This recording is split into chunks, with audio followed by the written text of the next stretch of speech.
It's not an overnight thing. You've been at it for a long time, but man, this has been like the year of Lee Moriarty. You're all over the place right now. Yeah, I kind of got lucky. Like it's a pandemic, so it's hard to get booked, but somehow I got them. You did, and I mean, you were the thing that people were talking about coming out of the collective. I mean, how much did you see your profile rise after your performances there? Because it was so funny. I would say, "Hey guys, give me your 3 top moments from the collective," and it's funny because there would be like everybody's like Lee Moriarty, but it'd be like a different match every time that somebody was mentioning.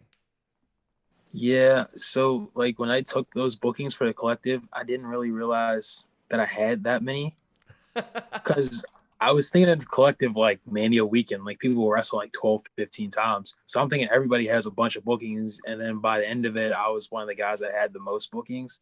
And it wasn't my intention, but it was cool.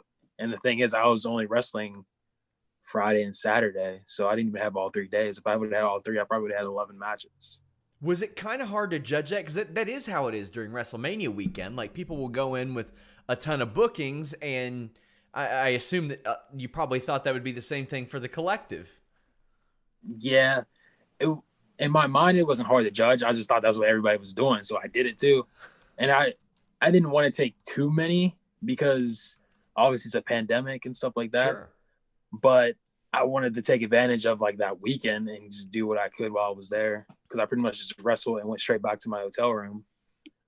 Are But when I realized everyone else didn't have that many, I was like, okay. for a situation like that, is that, I mean, how much does that help for you to get in front of not just Brett Lauderdale, obviously, who you're familiar with, but other promoters and things like that? Because as an independent wrestler, filling up those dates is important.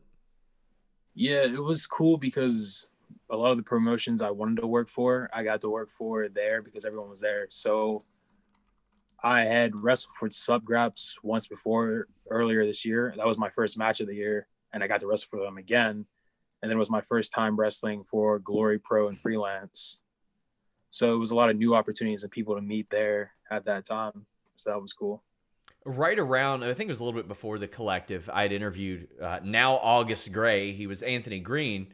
Basically hit Mm-hmm. him up and said, "Hey, I'd like to talk to you before I can't anymore." And I said, "Who's the next guy? Who do you think the next guy to get signed is?" And he said, without hesitation, Lee Moriarty. That's the person everybody needs to be paying attention to.